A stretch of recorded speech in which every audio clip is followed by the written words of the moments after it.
महाघोटाले की इस पूरी कहानी का सबसे इंटरेस्टिंग पार्ट ये है कि बाद में सरकार ने इस घोटाले को कानूनी मान्यता भी दे दी। आखिर वो कैसे? चलिए जानते हैं सब कुछ इस वीडियो में आगे। अब्दुल करीम तेलगी रेलवे स्टेशन पर फल बेचने वाला एक लड़का जिसने 22,000 करोड़ रुपए तक का घोटाला कर दिया।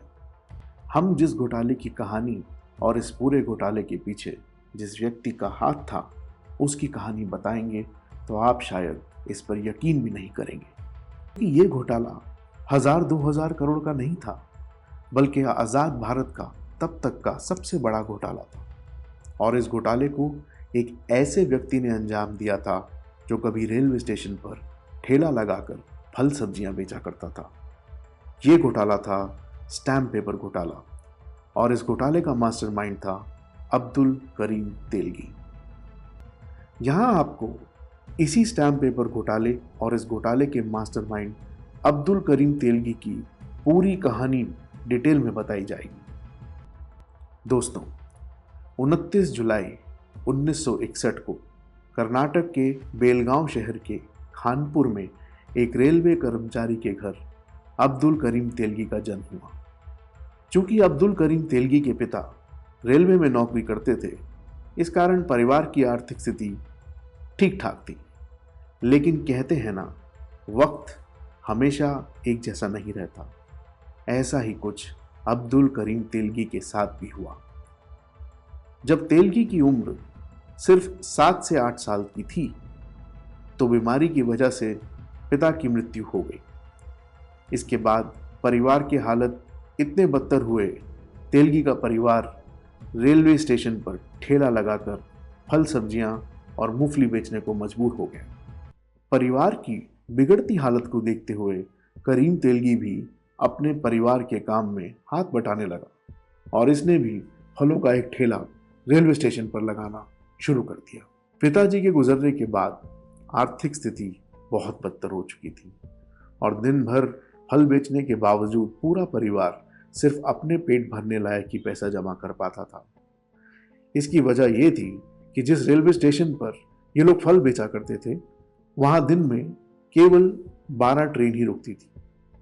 परिवार की आर्थिक स्थिति भले ही बहुत अच्छी नहीं थी, लेकिन करीम तेलगी को पढ़ने का बहुत शौक था। इसलिए उसने खानपुर के सर्वोदय विद्यालय में एडमिशन ले लिया और ये इंग्लिश मीडियम स्कूल में पढ़ाई करने लगा और स्कूल की फीस वो दिन भर फल बेचकर जमा करता था। जैसे जैसे उम्र बढ़ी, इसकी पढ़ाई भी आगे बढ़ती गई और इसने बीकॉम तक की पढ़ाई पूरी कर ली। साथ ही छोटी मोटी कंपनियों में काम भी करने लगा। लेकिन अब्दुल करीम तेलगी बहुत कम समय में ज़्यादा पैसे कमाना चाहता था। इस कारण इसने कई कंपनियों में जॉब भी पकड़ी और रिज़ाइन भी कर दिया। कई कंपनी वालों ने तो काम की लापरवाही और टारगेट अचीव ना करने के कारण खुद ही करीम तेलगी को जॉब से निकाल दिया था। इसी भागदौड़ के बीच वो मुंबई आ गया और फिर यहाँ उसे विदेश जाने का ख्याल आया, क्योंकि उसके आसपास के कई लड़के सऊदी अरब में नौकरी कर रहे थे, जहाँ वो भारत के मुकाबले अच्छा पैसा कमा रहे थे। दूसरों को देखकर तेलगी भी सऊदी अरब चला गया। वहाँ उसने 7 साल तक काम किया और अच्छे पैसे जमा कर लिए। वहाँ रहते हुए उसने महसूस किया कि काफ़ी लोग ऐसे हैं जो खाड़ी देश में आना चाहते हैं, लेकिन पेपर में खामी होने की वजह से नहीं आ पाते हैं या फिर उनका पासपोर्ट नहीं बन पाता है। इसलिए वो जब सऊदी अरब से वापस आया तो कर्नाटक से मुंबई आ गया और फिर मुंबई में इसने अरेबियन मेट्रो ट्रैवल्स नाम की एक कंपनी शुरू कर दी। इस कंपनी में फर्जी पासपोर्ट बनाकर लोगों को विदेश भेजने का धंधा किया जाने लगा। कमाल की बात तो ये है कि लंबे समय तक वो फर्जी पासपोर्ट का धंधा करता रहा, लेकिन पकड़ में नहीं आया। इसी कारण इसका बिजनेस बढ़ता चला गया और फर्जी पासपोर्ट से बढ़कर अब्दुल करीम तेलगी ने लोगों को फर्जी वीज़ा और इमिग्रेशन सर्टिफिकेट भी बेचने शुरू कर दिए। जिसका पासपोर्ट कहीं नहीं बनता था, उसका पासपोर्ट चंद घंटों में अब्दुल करीम तेलगी के ऑफिस में बन जाता था। और कमाल की बात तो ये होती थी कि उस पासपोर्ट पर लोग बाहर भी चले जाते थे। जब तेलगी का ये बिजनेस काफी फल फूल रहा था। तभी किसी ने सरकारी एजेंसियों को खबर कर दी और आखिरकार तेलगी 1991 1991 में पहली बार फर्जी पासपोर्ट बनाने के आरोप में सलाखों के पीछे पहुंच गया। जेल जाने के बाद अक्सर लोगों की जिंदगी तबाह हो जाती है, लेकिन अब्दुल करीम तेलगी को जेल में करोड़ों रुपए कमाने का आइडिया मिल गया। दरअसल जेल में तेलगी की मुलाकात राम रतन सोनी से हुई। राम रतन सोनी कलकत्ता का रहने वाला था और ये कलकत्ता में स्टैम्प पेपर का बिजनेस किया करता था। जेल में रहते हुए राम रतन सोनी और अब्दुल करीम तेलगी के बीच दोस्ती बढ़ी और दोनों फ्यूचर के बारे में प्लानिंग करने लगे। इसी दौरान सोनी ने तेलगी को स्टैम्प पेपर से जुड़े फर्जीवाड़े के बारे में समझाया। साथ ही इसने कहा कि अगर कुछ करना ही है तो स्टैम्प पेपर से जुड़ा बिजनेस करो। इसमें ना तो कोई खून खराबा है और ना ही कोई मारकाट, फिर भी इसमें बेतहाशा पैसा है। तेलगी को राम रतन सोनी का यह आइडिया बहुत पसंद आया और वो जैसे ही फर्जी पासपोर्ट बनाने के जुर्म में मिली सजा को पूरी करने के बाद जेल से बाहर आया, वैसे ही उसने स्टैम्प पेपर के धंधे में उतरने की तैयारी कर ली। जेल से बाहर आने के बाद कुछ समय तक तेलगी राम रतन सोनी के लिए काम करता है। तेलगी को राम रतन सोनी का एडेसिव स्टैम्प्स और नॉन जुडिशियल स्टैम्प पेपर्स बेचना होता था। इसके बदले सोनी इसे कमीशन देता था। कमाई अच्छी हो रही थी, लेकिन इतने में तेलगी का मन कहाँ भरने वाला था। वो तो बस कुछ ऐसा बड़ा करना चाहता था कि जिसकी कोई मिसाल ना हो। इसीलिए पहले वो अच्छे से रिसर्च करता है कि स्टैम्प पेपर क्या है, इसका बिजनेस कैसे कर सकते हैं और इसमें जालसाजी या धोखाधड़ी की क्या गुंजाइश है। सारी बारीकियों को समझने के बाद तेलगी सबसे पहले स्टैम्प पेपर बेचने का सरकारी लाइसेंस प्राप्त करता है। ऐसा उसने इसलिए किया था ताकि आगे जो वो करे उस पर किसी को शक ना हो। प्लान के मुताबिक अब स्टैम्प पेपर छापने के लिए उसे मशीन की ज़रूरत थी, लेकिन बाहर से मशीन खरीद कर इस्तेमाल करना असंभव था। इसलिए अब्दुल करीम तेलगी ने अपना शातिर दिमाग लगाया और इसने रिसर्च के दौरान पाया कि जहां भारत सरकार की स्टैम्प पेपर प्रिंट करने की फैक्ट्री है, वहां जब मशीन खराब हो जाती है तो उसे नीलाम कर दिया जाता है। अब अब्दुल करीम तेलगी सीधे इंडियन सिक्योरिटी प्रिंटिंग प्रेस जाता है, जहां से वो सारी जानकारी इकट्ठा करता है कि कब मशीन की नीलामी होगी और नीलामी में मशीन खरीदने की प्रक्रिया क्या है। सारी जानकारी इकट्ठा करने के बाद जब कुछ दिनों में खराब हो चुके स्टैम्प पेपर प्रिंटिंग मशीन की नीलामी होती है, तो करीम तेलगी बहुत ऊंची कीमत देकर वो मशीन खरीद लेता है। अमूमन मशीन खरीदने वाले लोग इसे रद्दी में फेंक देते हैं, लेकिन तेलगी ने दिमाग लगाते हुए उस मशीन को संभाल कर रखा और कुछ एक्सपर्ट्स की मदद से गुपचुप तरीके से उस मशीन को ठीक करवा लिया। साथ ही उसने स्टैम्प पेपर प्रिंट करने के लिए ज़रूरी कागज़, इंक और दूसरे मटेरियल का भी जुगाड़ कर लिया। कहा जाता है कि ये सब चीज़ें हासिल करने में फैक्ट्री में काम करने वाले किसी अधिकारी ने ही अब्दुल करीम तेलगी की मदद की थी। इसके बदले तेलगी ने उसे बहुत मोटी रकम दी थी। धीरे धीरे करीम तेलगी ने बड़ी मात्रा में अपने गुप्त फैक्ट्री में स्टैम्प पेपर छापना शुरू कर दिया। फिर इसने नकली स्टैम्प पेपर को असली स्टैम्प पेपर के साथ मिलाकर बेचना शुरू कर दिया। धीरे धीरे नकली स्टैम्प पेपर का बिजनेस बढ़ने लगा और उसने काफ़ी सारे लोगों को जॉब पर भी रख लिया और धीरे धीरे नकली स्टैम्प पेपर की सप्लाई पूरे देश में शुरू कर दी।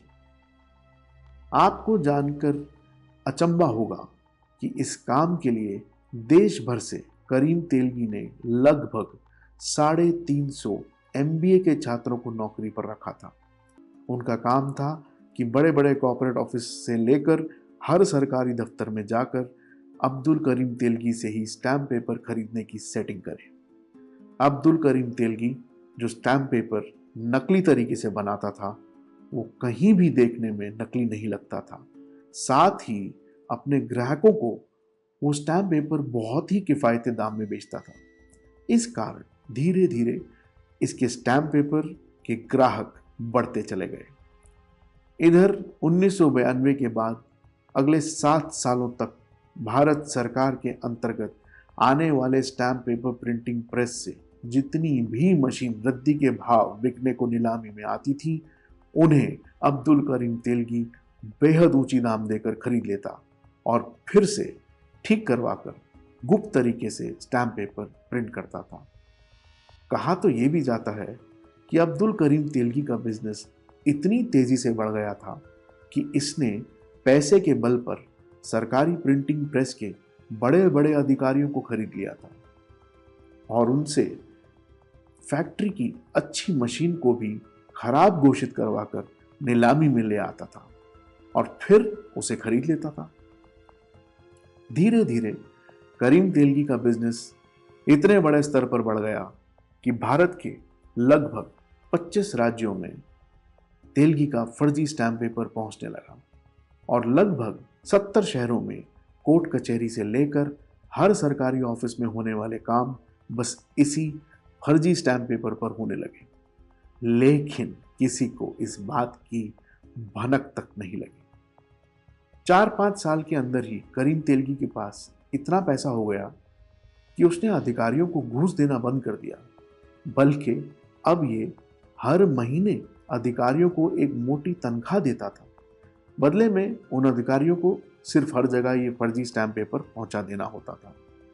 मतलब अधिकारियों को सिर्फ मुंह बंद रखने और अपने कलम को खामोश रखने के लिए लाखों रुपए मिलते थे। करीम तेलगी इतना शातिर दिमाग का था कि उसने साजिश के तहत लगभग पूरे भारत से असली सरकारी स्टैम्प पेपर को भी गायब करवाना शुरू कर दिया था। इसके पीछे का लॉजिक ये था कि जब मार्केट में स्टैम्प पेपर की शॉर्टेज होगी तो उसका स्टैम्प पेपर अपने आप बिकेगा। उसका ये आइडिया काफ़ी काम कर गया और धीरे धीरे मार्केट में स्टैम्प पेपर की शॉर्टेज होने लगी और इसका जमकर फायदा करीम तेलगी ने उठाया और लगभग पूरे स्टैम्प पेपर के मार्केट में पूरे भारत में इसने कब्जा जमा लिया। इसकी पहुंच इतनी ऊपर हो गई थी कि सरकारी स्टैम्प पेपर का मार्केट में शॉर्टेज करवाने के लिए इसने साजिश के तहत अधिकारियों की मिलीभगत से सरकारी स्टैम्प पेपर की डिलीवरी ऐसी जगह पर करवा देता था जहां सरकारी ऑफिस नहीं होती थी, बल्कि वहां करीम तेलगी के आदमी होते थे तो कहीं वीरानियां होती थी। उन जगहों पर ये सरकारी स्टैम्प पेपर महीनों महीनों तक यूं ही पड़े रहते। इस तरह मार्केट से सरकारी स्टैम्प पेपर की शॉर्टेज होती चली गई और करीम तेलगी का बिजनेस दिन दोगुनी रात चौगुनी की रफ्तार से बढ़ने लगा। कहते हैं ना, हर बुराई का अंत होना ही है। ऐसे ही करीम तेलगी के साथ भी हुआ। 1992 में इसने नकली स्टैम्प पेपर का बिजनेस शुरू किया था। धीरे धीरे इस बात की खबर सरकारी एजेंसियों को भी लगने लगी थी, लेकिन इसके पास इतना पैसा हो गया था कि इसने पैसे से हर किसी का मुंह बंद कर दिया था। इसके बावजूद देश के अलग अलग हिस्सों में 1992 से साल 2000 तक करीम तेलगी पर लगभग 25 से ज़्यादा मुकदमे दर्ज हो गए थे, लेकिन इसका रसूख इतना ज़्यादा था कि आला अधिकारियों की मदद से ये हमेशा गिरफ्तारी से बचता रहा। लगभग 8 सालों तक स्टैम्प पेपर बेचकर अकूत संपत्ति बनाने वाला करीम तेलगी आखिरकार नवंबर 2001 में पुलिस की पकड़ में आ ही गया। दरअसल बैंगलोर पुलिस को टिप मिली थी कि एक पुलिस चौकी पर एक ट्रक पकड़ा गया है जिसमें सिर्फ स्टैम्प पेपर भरे हुए हैं। तुरंत पुलिस मौके पर गई और स्टैम्प पेपर से जुड़े कागजात मांगे, लेकिन ट्रक वाला वो कागजात नहीं दे पाया। धीरे धीरे पुलिस हरकत में आने लगी और ट्रक को जब्त करने के साथ ही तत्काल ही कुछ लोगों को गिरफ्तार कर लिया। शुरू में पुलिस समझ रही थी कि ये चोरी के स्टैम्प पेपर हो सकते हैं, लेकिन जैसे जैसे जांच आगे बढ़ी पुलिस को समझ में आया कि ये खेल बहुत बड़ा है और फिर पुलिस ने इस मामले की छानबीन के लिए एक स्पेशल टीम बनाई। इसके बाद दनादन लोगों की गिरफ्तारी होती गई और आखिरकार सबके तार अब्दुल करीम तेलगी से ही जुड़े। इस बात की भनक अब्दुल करीम तेलगी को भी लग गई थी कि पुलिस के सामने आखिरकार उसका फर्जीवाड़ा आ ही गया है और पुलिस उसके पीछे पड़ी है। इसीलिए तेलगी रातों रात अंडरग्राउंड हो गया था। पुलिस दिन रात अब्दुल करीम तेलगी के पीछे पड़ी थी, लेकिन तेलगी किसी के हाथ नहीं आ रहा था। इसी बीच पुलिस को खबर लगी कि अब्दुल करीम तेलगी अजमेर शरीफ दरगाह पर जा रहा है। बस पुलिस को इसी मौके की तलाश थी। पुलिस ने बिना किसी गलती के वही मौके पर करीम तेलगी को गिरफ्तार कर लिया। अब जांच आगे बढ़ी तो जो खुलासे हुए उससे हर किसी के होश उड़ गए। दरअसल जांच के दौरान ही पता चला कि करीम तेलगी ये 2 नंबरी स्टैम्प पेपर का बिजनेस पिछले 2 साल से नहीं बल्कि लगभग 8 सालों से कर रहा है। जांच के दौरान तेलगी ने बताया कि उसने राम रतन सोनी के साथ मिलकर 1992 में पहले कानूनी तौर पर स्टैम्प पेपर बेचने का लाइसेंस हासिल किया। उस लाइसेंस के दम पर उसने असली स्टैम्प पेपर के साथ नकली स्टैम्प पेपर को मिलाकर बेचना शुरू कर दिया, जिससे इसकी काफ़ी कमाई हुई। फिर उसके बाद साजिश के तहत प्रिंटिंग प्रेस की अच्छी मशीनों को खराब घोषित करवाकर नीलामी में उसे खरीद लिया और फिर उससे प्रिंट करते हुए अपने नकली स्टैम्प पेपर धीरे धीरे पूरे देश में फैला दिए। जांच पड़ताल के दौरान खुलासा हुआ कि 1995 में 1995 में राम रतन सोनी के साथ करीम तेलगी का किसी बात को लेकर विवाद हो गया और दोनों अलग हो गए थे। उसके बाद से तेलगी अकेले ही ये बिजनेस कर रहा था। इसने अपनी पहुंच पैरवी का इस्तेमाल करते हुए खुद की प्रिंटिंग प्रेस स्थापित कर ली थी। पुलिस लगातार तेलगी से पूछताछ कर रही थी, लेकिन तेलगी इस पूरे मामले में पुलिस का कहीं भी सहयोग नहीं कर रहा था। तो कोर्ट की परमिशन से तेलगी को नार्को टेस्ट करवाया गया, जिसमें तेलगी ने बताया कि इस पूरे घोटाले में वो अकेला नहीं है, बल्कि कई बड़े राजनेता और आला अधिकारी भी शामिल हैं। नार्को टेस्ट के दौरान करीम तेलगी ने कई बड़े राजनेताओं का नाम भी लिया था।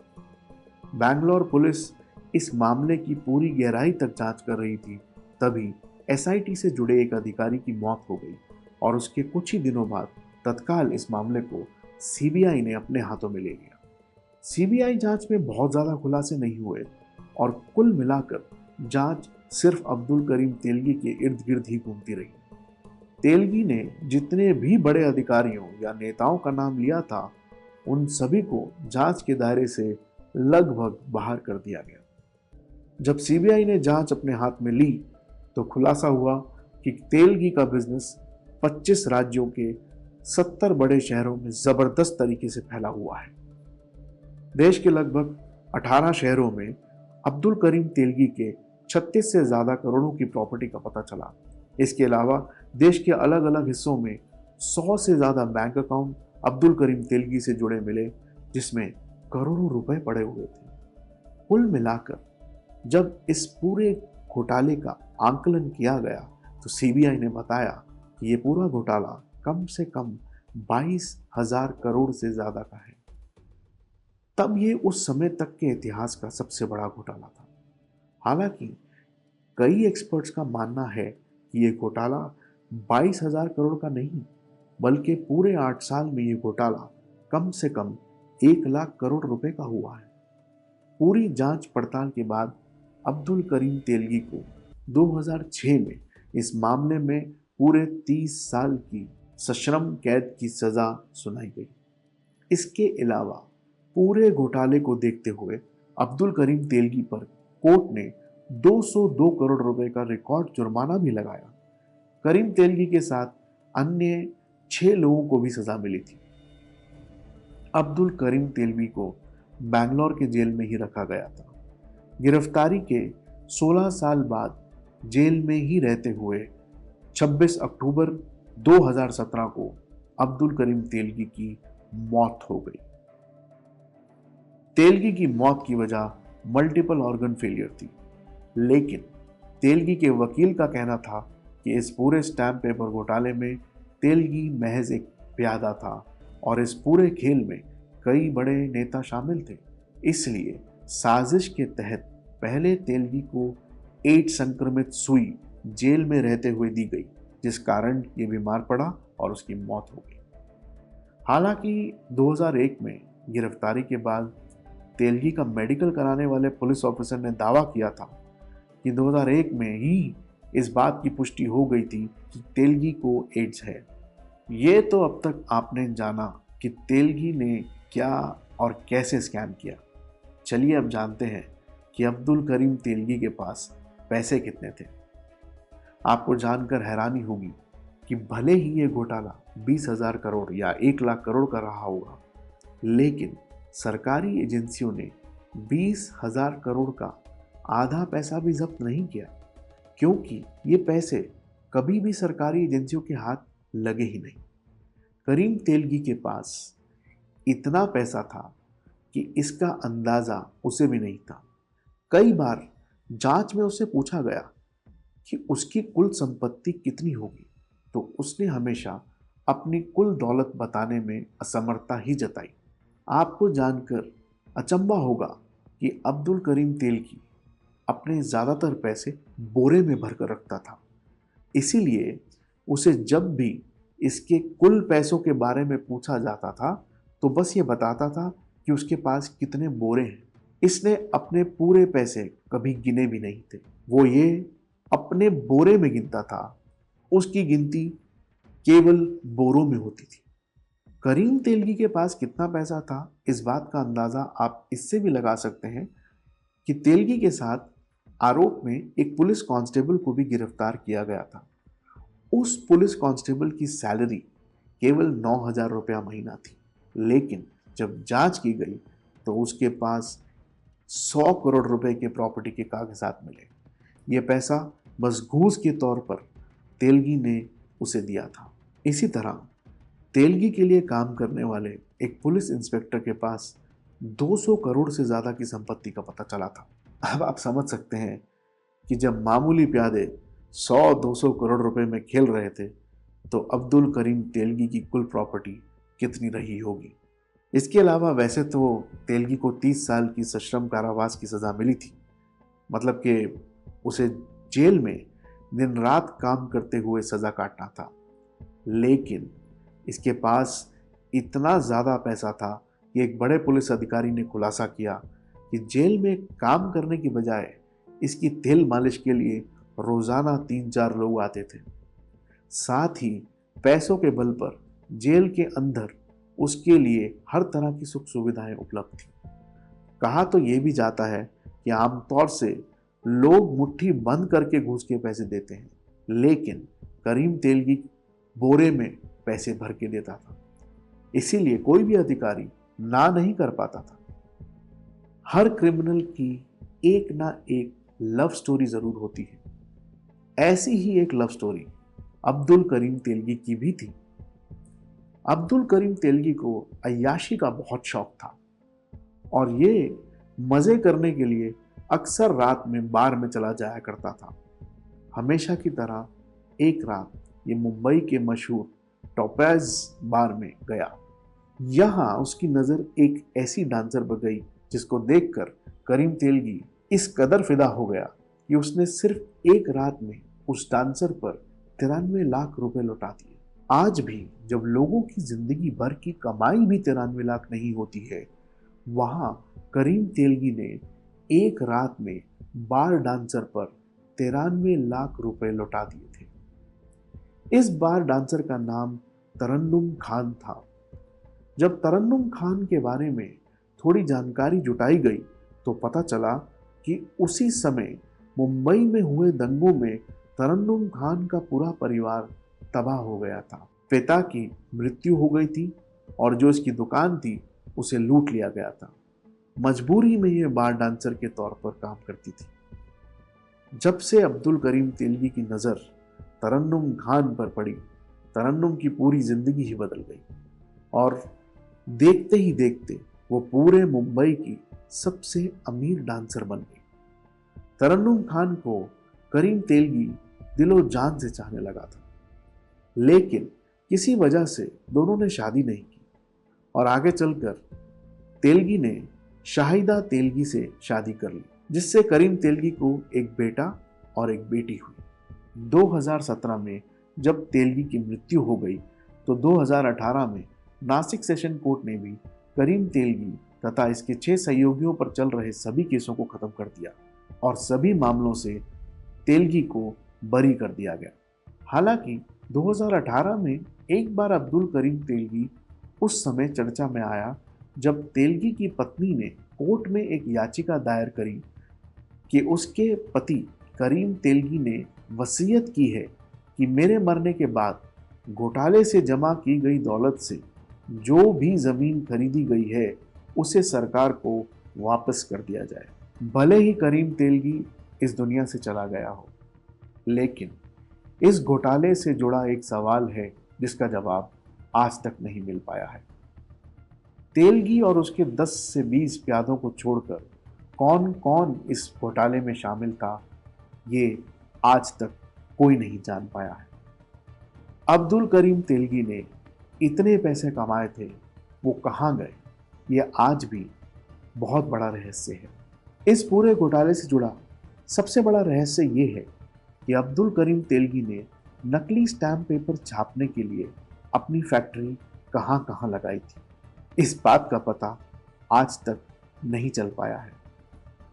चलिए अब आपको बताते हैं कि आखिर सरकार ने इस पूरे घोटाले को कानूनी तौर पर कैसे मान्यता दे दी। दरअसल जांच के दौरान खुलासा हुआ कि 1992 से 2001 तक देश में जितने भी स्टैम्प पेपर यूज में आए उनमें से अधिकतर नकली यानी गैर कानूनी थे। इस आधार पर कहा गया कि गैर कानूनी स्टैम्प पेपर पर हुआ काम भी गैर कानूनी ही माना जाएगा। जैसे अगर किसी ने कोर्ट मैरिज की होगी तो उसने स्टैम्प पेपर दिया, वो नकली था तो उसकी शादी भी नकली ही मानी जाएगी। इसी तरह खरीद बिक्री में जिसने अब्दुल करीम तेलगी का नकली स्टैम्प पेपर यूज किया, वो खरीद बिक्री भी नकली ही हुई। कुल मिलाकर पिछले 8 वर्षों में जिस भी काम में स्टैम्प पेपर का इस्तेमाल किया गया, उन सभी पर गैर कानूनी होने के तलवार लटकने लगी। ऐसे में हजारों शादियां टूटने के कगार पर आ गई, साथ ही हजारों बिजनेस बंद होने के कगार पर आ गए, कोर्ट कचहरी तक सवालों के घेरे में आ गए। सारे हालातों को देखते हुए आखिरकार सरकार ने फैसला किया कि 1992 से 2001 तक भले ही नकली स्टैम्प पेपर का इस्तेमाल हुआ हो, लेकिन कानूनी तौर से वो सभी वैध माने जाएंगे। इस तरह नकली स्टैम्प पेपर स्कैम को कानूनी मान्यता दे दी गई। दोस्तों, आपको क्या लगता है, इस पूरे हजारों करोड़ के घोटाले को अब्दुल करीम तेलगी ने अकेले ही अंजाम दिया होगा या फिर इसमें बड़े नेता भी शामिल रहे होंगे? कमेंट बॉक्स में हमें ये ज़रूर बताएं। अगर ये कहानी आपको अच्छी लगी हो तो इस वीडियो को लाइक करते हुए शेयर भी ज़रूर करें। इस चैनल का सब्सक्राइब करें और बेल आइकन दबाकर नोटिफिकेशन भी ऑन कर लें, ताकि जब हम नई कहानी अपलोड करें तो आपको उसकी जानकारी तुरंत मिल जाए। जल्द ही मिलते हैं आपसे क्राइम की दुनिया से जुड़ी एक और हैरान कर देने वाली कहानी के साथ। तब तक के लिए अपना ख्याल रखें। धन्यवाद।